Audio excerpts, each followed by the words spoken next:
Apple's watches were always pretty good as connected wearable companions, but for me at least, they were often just a little too slow or finicky to really be able to count on. Well, that's not true anymore. Just about everything in the new Apple Watch Series 4, from these bigger screens to the improved chipset to the polished software, make this Apple Watch a huge step forward from earlier models. I still don't think everyone needs one, but the Apple Watch Series 4 is the strongest argument yet for actually wearing a smartwatch. Let's take a closer look.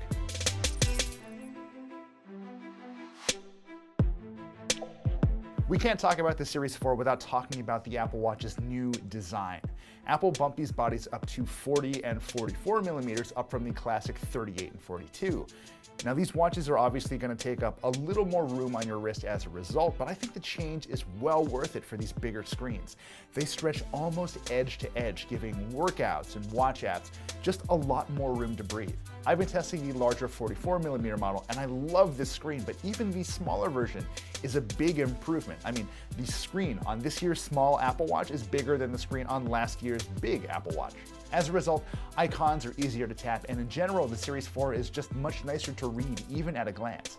That's a good thing too, since some of the watch faces you'll find here pack in a lot of information. I mean, just look at this thing.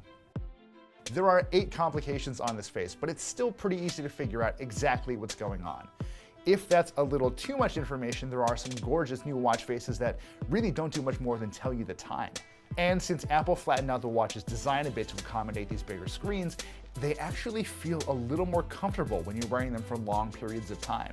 You'll find a few more small changes here, like a louder speaker on the left side and a narrower digital crown that makes the watch haptically click when you're turning it. And overall, this feels like the Apple Watch I've wanted all along. The Series 4 is running new software too. Well, new-ish, I guess. watchOS 5 technically went live earlier this month, but it adds a lot to the overall watch experience. You can now stream podcasts directly to the watch and listen through some Bluetooth headphones, which has been really helpful on the rare occasions I've ditched my phone and gone outside to try and work out. Notifications are now grouped by app too, so you don't need to scroll through so many of them at a time. And you can now raise the watch to your face to give Siri commands, which actually works really well. Tell me a joke. What time is it when an elephant sits on your Apple Watch? Time to get a new Apple Watch. The assistant never really had trouble figuring out what I was asking it to do. Even better, you can use Siri to fire up the shortcuts you've created in iOS 12. So if the watch can handle your command, like when I ask it to news me, it will. It's a neat touch that makes Siri feel more capable, but man, it still trips up pretty frequently when I'm dictating messages for it to send. And then there's Walkie Talkie, which I've used almost daily since I got the watch. The name basically says it all. Once you've invited some people to chat with, you hold down a big yellow button and start talking. The person on the other end will hear what you're saying in near real time. The Apple Watch has always been about small, simple interactions to help you be a little more productive or connected, and Walkie Talkie feels like a perfect fit here. Now, if only you could get Walkie Talkie group chats going.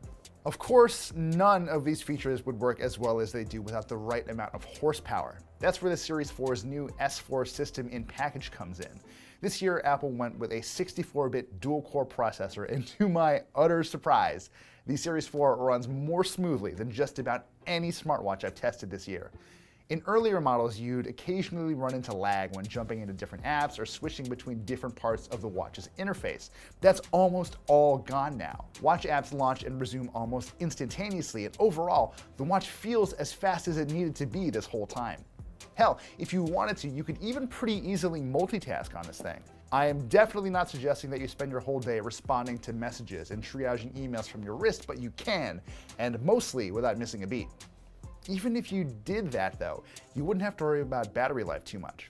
Apple says both versions of the Series 4 are rated for about 18 hours of use, but this 44mm model has run for between 24 and 36 hours before needing a recharge.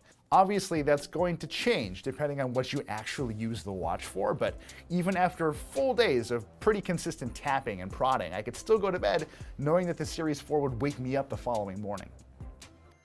Considering the way Apple has been talking about the watch, it's pretty clear the company would much rather have you get out there and be active with the thing. Thankfully, the Series 4 is better at that stuff too. I've been taking the watch out for some runs, and these step counts were more or less in lockstep with what I saw from my trusty Fitbit Versa. The GPS still takes a little while to get a lock, especially when you're wandering around Manhattan, but I don't have any complaints there either. The big change to how the watch handles fitness, though, is how it now recognizes when you're moving and asks if you want to track your workout. So far, this has worked pretty well. Earlier this week, I destroyed myself on a rowing machine, and the watch kicked in to track my impending death after about 3 minutes. When walking around New York, though, things took a little longer. I would be out there for about 15 minutes before the watch popped up and asked if I wanted to track my stroll. Exercise recognition has been a thing for smartwatches for a little while now, and I'm glad Apple is finally embracing it. That said, hey, Apple, people lift weights too, you know? Some of the watch's more notable competitors, like Samsung's Galaxy Watch, can recognize and track these more complicated workouts without too much trouble. Don't get me wrong, the Series 4 is great at what it does, but the landscape is changing, and this is one area where Apple could really stand to catch up. Of course, Apple pulls away from the rest of the competition in one specific health-related area: proactive care. It's not enabled by default unless you're over 65, but you can set the Series 4 to detect when you stumble and fall. When that happens to me, I usually don't suffer more than a scraped knee or a bruised ego, but once you start getting on in years, even short falls can be surprisingly dangerous. Thankfully, I haven't been able to accidentally trigger this feature and watch my wearable call 911 for me, and hopefully you and the people you love will never need this. Even so, the feature is there, just waiting to help. As a heart monitor, though, the Series 4's best days are yet to come. You won't be able to use the Series 4 to take electrocardiogram or EKG readings until Apple activates the feature later this year. Same goes for the watch's ability to detect and flag irregular heart rhythms. To be clear, if you're concerned in any way about the way your heart works, you go to a real doctor and you talk to them about it. When these features do go live, though, they just might be able to give you a crucial early warning. In years past, it felt like the Apple Watch was just a tiny, occasionally frustrating intermediary for the iPhone that it was connected to. You could get stuff done, sure, but you were often just as well off whipping your phone out and doing things the old-fashioned way. Not anymore. The Apple Watch Series 4 now feels like a truly trusty companion, and one that's always looking out for your physical well-being, too. It doesn't do everything that I want it to, and always on screen and sleep tracking would have been really nice here. And there are also some things we're going to have to revisit in the future, like the watch's EKG feature. That said, this year's version of the Apple Watch is so polished and so competent that there's no question that this is the smartwatch to beat.